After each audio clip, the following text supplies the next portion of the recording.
J'ai encore reçu un email d'une de mes abonnées qui me disait qu'elle s'est fait arnaquer près de 5 000 $. Et je me suis dit, il faut que ça s'arrête. Et pour que ça s'arrête, il faut que tu regardes cette vidéo. Parce que clairement, je vais t'expliquer non seulement la stratégie de comment ils utilisent pour te frapper, mais aussi je vais te montrer comment décerner le vrai du faux, comment décerner les vrais agents d'immigration, comment décerner les vraies entreprises au Canada. Donc si tu veux tout savoir, regarde-moi après le générique.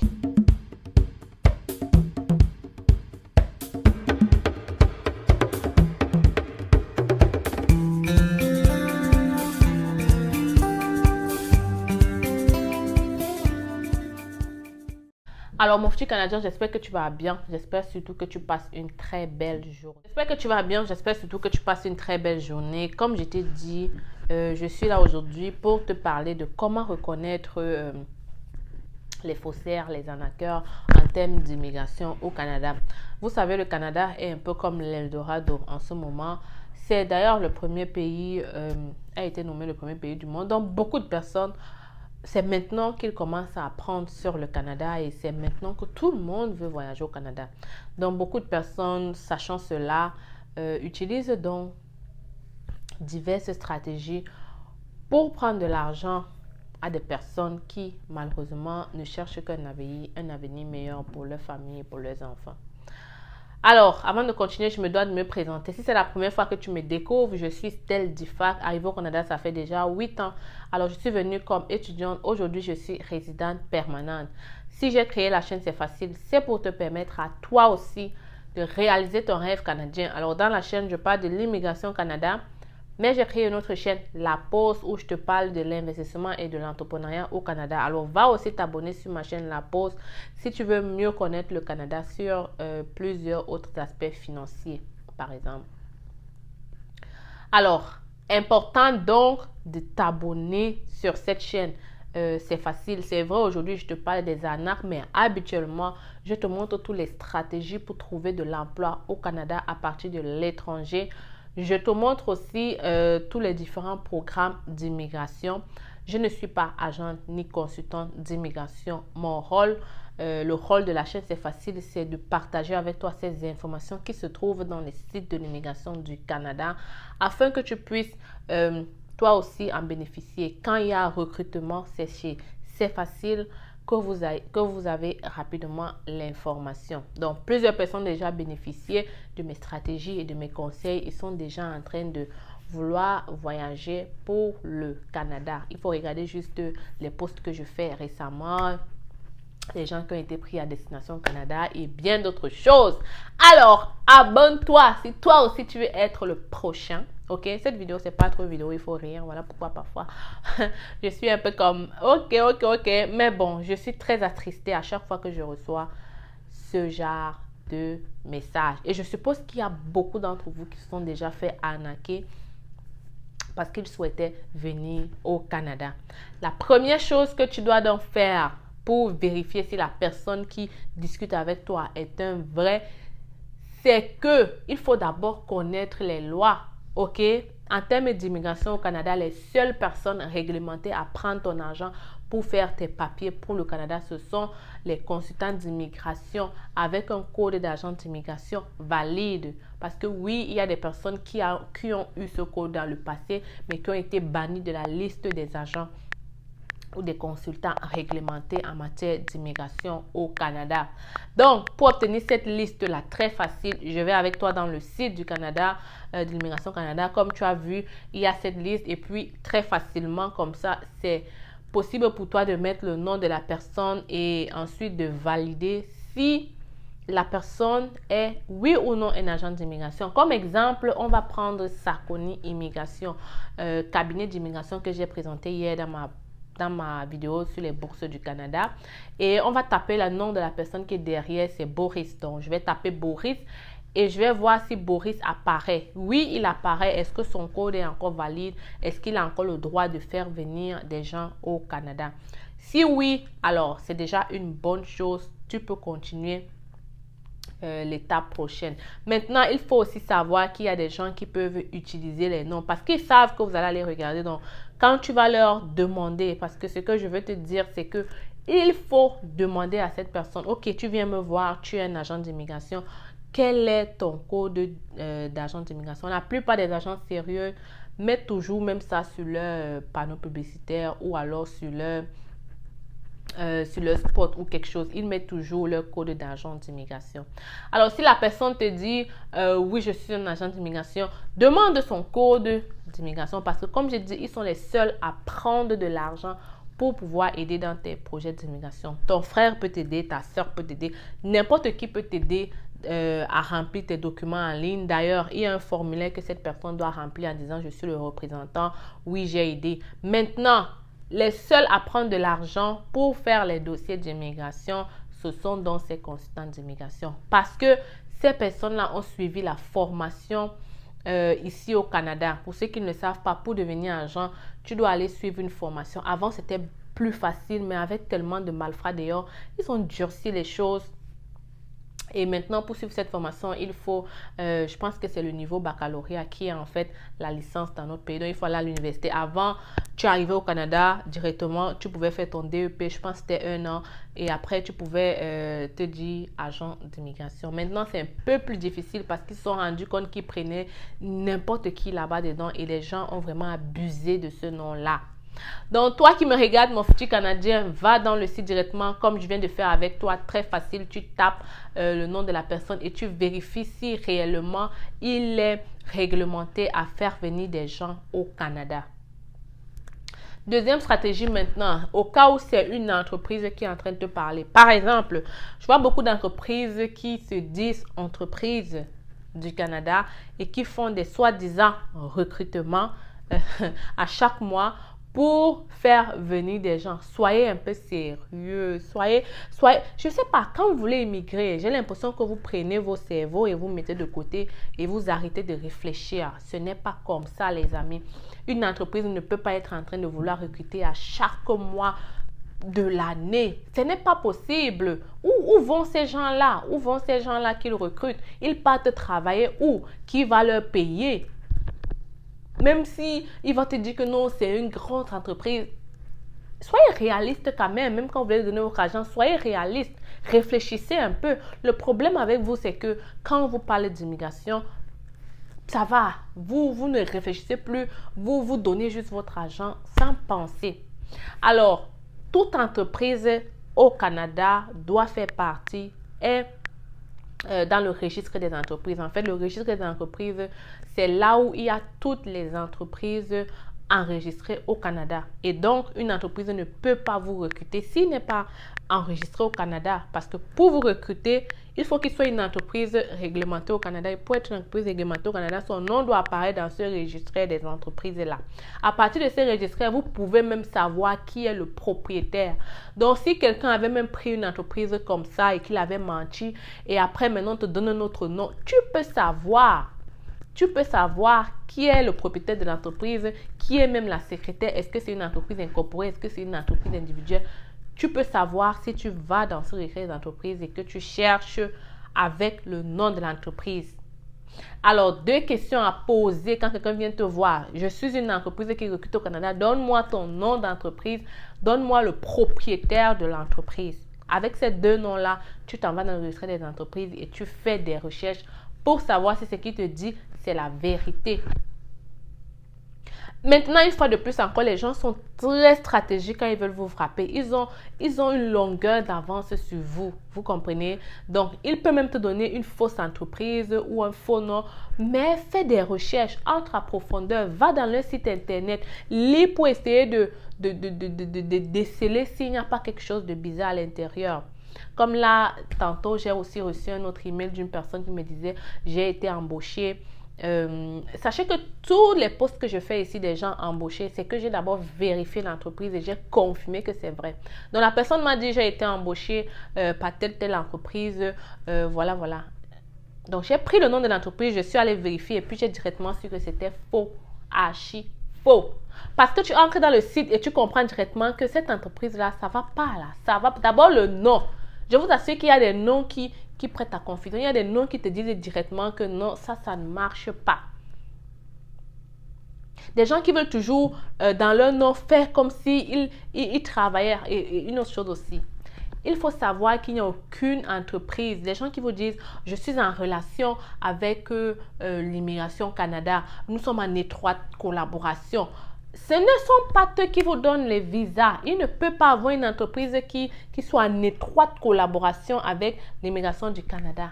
Ça n'existe pas. Si quelqu'un te sort cette phrase-là, je peux te donner le visa du Canada 100% garanti. C'est faux. C'est la frappe. Il veut juste te montrer que donne-moi ton argent et tu seras au Canada demain. Les gens qui vont te dire, je te donne le visa du Canada en 2 jours, c'est faux. Alors voilà des petits trucs comme ça qui peuvent vous permettre de déceler déjà si c'est la nana ou pas. L'immigration du Canada, là, ce sont les seuls à pouvoir émettre un visa, à pouvoir dire cette personne est en droit d'entrer au Canada. Aucune entreprise ne connaît la personne qui va traiter le dossier. Parce que pour recruter de l'étranger, les entreprises font une demande qu'on appelle le code EIMT. Je le sais, je connais toute la procédure de A à Z. OK? Pour faire venir des gens à l'étranger, ils doivent demander le code EIMT. Et c'est avec ce code EIMT qu'ils vous donnent et vous allez aller faire le permis de travail. Je vais faire une autre vidéo pour vous expliquer ce processus-là. Je suis en étroite collaboration avec l'Immigration au Canada. C'est complètement faux parce qu'il ne connaît même pas la personne qui va prendre le dossier pour donner le permis de travail. Il n'a aucune idée de sur qui ça va tomber. Parce qu'il fait la demande comme toi en ligne et puis voilà, ça peut tomber sur n'importe qui. Donc, il ne peut même pas négocier pour dire qu'il va négocier. Ça n'existe pas. Donc, arrêtez de vous faire arnaquer par des gens qui vous disent « je vais te donner le visa dans 2 jours ». Et une autre chose aussi, c'est que ces gens-là ont cette facilité à vous mettre la pression. Je vais vous le dire clairement. Un vrai agent d'immigration là, reconnu, qui a déjà fait ses preuves, qui est dans l'ordre, qui dit cela, il n'a même pas le temps. Il n'a même pas le temps pour t'écrire à chaque jour. Est-ce que tu as déjà envoyé? Est-ce que tu as déjà envoyé l'argent? Si tu n'envoies pas l'argent, je ne fais pas ton dossier. Il n'a pas le temps. Il n'a pas le temps de ça. Il a trop de dossiers. Il y a trop de gens qui veulent immigrer. Donc, tu donnes ton argent, il avance. Tu ne donnes pas ton argent, il met de côté. Il travaille sur les autres qui sont en train de vouloir avancer. Mais tu vas voir ces gens-là en train de mettre la pression, une pression terrible. Si tu ne fais pas ça avant telle date, ça sera fini. Pourquoi ça sera fini? Si je n'ai pas l'argent, je vais voler. Demande à cette personne, si je n'ai pas l'argent, je vais voler.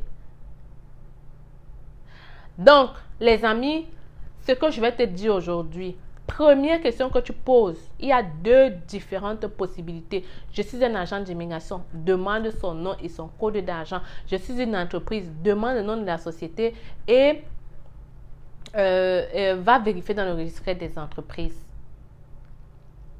Il y a même des gens à qui on envoie des faux visas. Je pense que je vais mettre une photo de visa ici là pour que vous puissiez quand même voir à quoi ça ressemble. L'autre jour, j'ai reçu un email d'une personne qui me dit « Regarde, j'ai eu le visa, regarde un peu ça. » C'est pas le visa. Un visa, ça, on a posé ça dans ton passeport, mon ami. C'est dans ton passeport. C'est dans ton passeport. On ne peut pas te donner un visa sous forme de formulaire qui dit vous avez cette personne a le droit d'entrer au Canada selon l'immigration canadienne. Non, non, non, non, non. Tant que ton passeport n'a pas le cachet du Canada là, tout ce que tu vas recevoir là, c'est faux. Oui, parfois l'immigration pas parfois. Quand on veut te donner le visa d'immigration, t'envoie une lettre, par exemple, pour les permis d'études, pour te dire oui, vous recevez cette lettre parce que peut-être votre dossier a été pris, vous allez pouvoir immigrer au Canada. Mais dans cette lettre, on te dit très clairement que ceci n'est pas un visa du Canada ou alors ce n'est pas votre truc. Le visa du Canada doit être apposé dans le passeport et le permis d'études, le papier proprement dit, se donne à l'aéroport. Qu'est-ce que ça veut dire? C'est qu'il y a des gens parfois qui voyagent et puis arrivent à l'aéroport, on leur refuse de leur donner le permis d'études ou le permis de travail parce qu'on se rend peut-être compte de quelque chose de faux, quelque chose de bizarre. Ça arrive, les amis.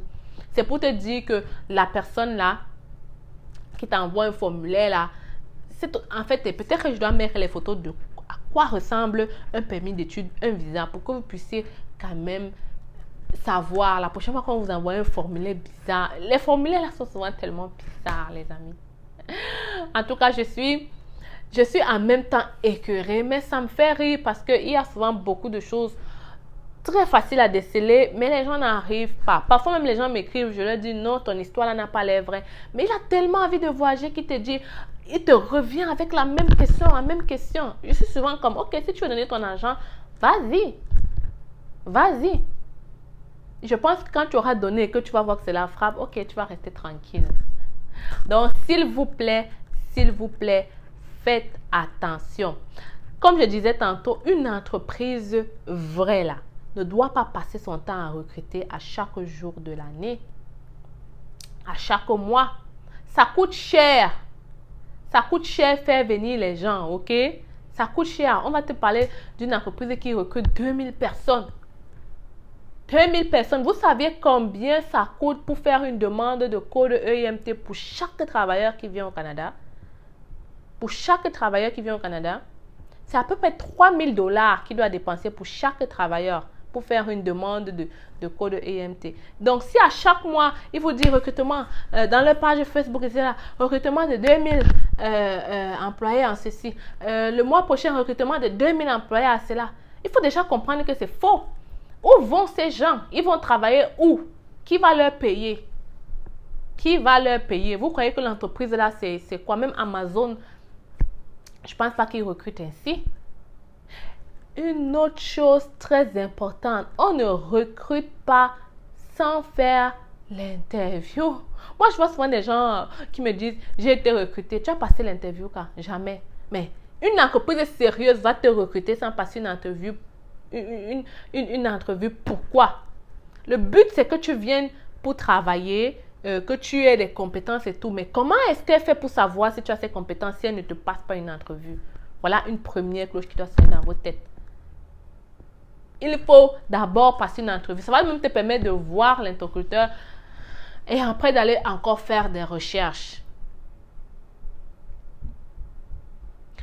C'est aussi écrit dans le site de l'immigration du Canada que une entreprise n'a pas le droit de demander de l'argent pour signer un contrat de travail à qui que ce soit. C'est écrit noir sur blanc et c'est la réalité. Alors les entreprises qui vont vous dire, on recrute au Canada les informaticiens.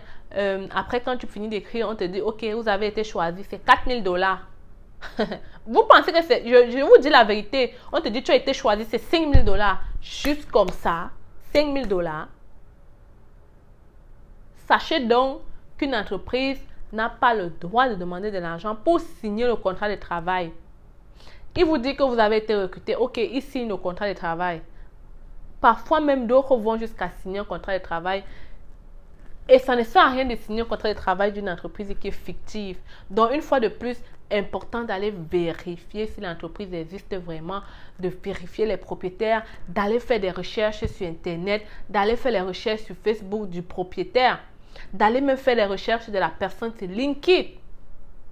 Parce que la plupart des gens ici ont leur page LinkedIn. Allez vérifier du mieux que vous pouvez pour savoir si les personnes derrière les entreprises sont des personnes qui existent. C'est ça, qui existe même. Parfois, les gens vous donnent des faux noms, si bien que même quand tu pars te plaindre, tu n'as pas le nom de la personne. C'est un nom fake qui t'avait donné. Alors que si tu avais fait des recherches, tu aurais vu que, ok, le nom sur Facebook ne correspond pas avec le nom ici, le nom dans le site internet ne correspond pas et la personne avec qui j'ai fait l'entrevue ne correspond pas. Pose des questions, mon ami, pose des questions. Oui, c'est vrai, ça peut être difficile parce que les malfrats là sont souvent très forts. Mais je pense que si quand même les gens posaient un tout petit peu de questions, je pense que ça va quand même diminuer le nombre de personnes qui se font arnaquer chaque jour. Donc, puisqu'on est en train de parler de ça, permettez-moi de vous présenter Sakoni Immigration, qui est un cabinet d'immigration réglementé pour faire toutes vos demandes d'immigration au Canada. Alors, ils offrent plusieurs services, résidence permanente, visa de travail, visa d'étudiant, citoyenneté canadienne et bien d'autres encore. Donc, pour tous ceux qui veulent immigrer au Canada comme étudiants, comme j'ai dit la dernière fois, c'est le moment, n'attendez pas. Parce que pour venir comme étudiant, surtout pour les internationaux, il y a des dates limites où on ne peut plus admettre une personne. Donc, il faut se prendre très tôt.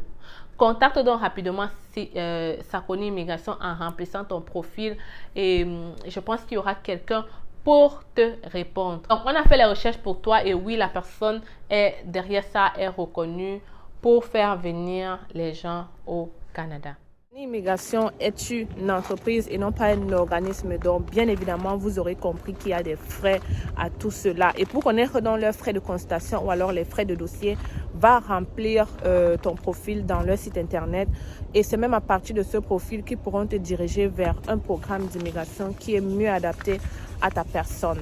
Je tenais quand même à mentionner que ceci est un partenariat, donc je ne suis en aucun cas responsable de toute procédure entamée avec Sarconi Immigration. Maintenant que tout est dit, donc je ne sais pas si vous avez d'autres questions. Si oui, laisse-les moi en commentaire et je vais venir te répondre. Ça ne sert à rien de m'envoyer les emails pour me demander de vérifier si tel est vrai, parce que ce sont les mêmes stratégies que je viens de te dire là, que j'utilise pour vérifier. Je m'en vais dans le site et puis je regarde juste pour voir si effectivement l'entreprise enregistrée, est-ce que ça fait du sens. Une entreprise qui dans son site ne te dit pas clairement ce qu'il fait, clairement, il y a en guise sur roche. Ça doit être clair et précis. Et comme je dis, une entreprise normalement ne demande pas de l'argent pour signer un contrat de travail. Aussi simple que ça. Les cabinets d'immigration peuvent demander parce que oui, ça demande du temps pour faire vos permis de travail et ce sont eux qui donnent les horaires. Mais une entreprise, selon la loi du Canada, n'a pas le droit de prendre de l'argent pour signer un contrat de travail.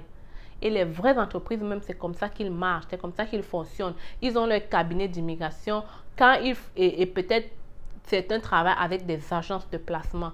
Alors, parfois, c'est l'agence de placement qui va te contacter pour faire la présélection. Ensuite, tu vas aller voir l'entreprise pour faire la vraie entrevue.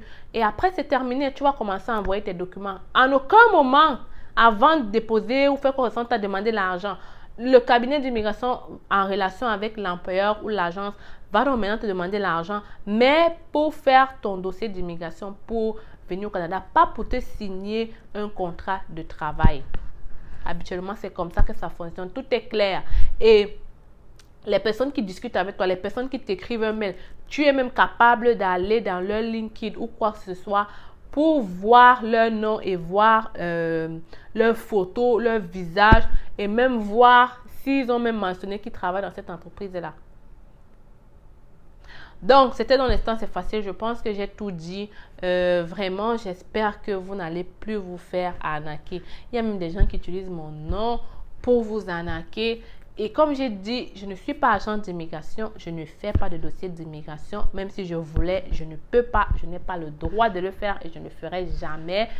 Mon travail et la chaîne c'est facile, ça s'arrête à vous transmettre l'information quand il y a un recrutement ou alors à vous aider à trouver du travail au Canada.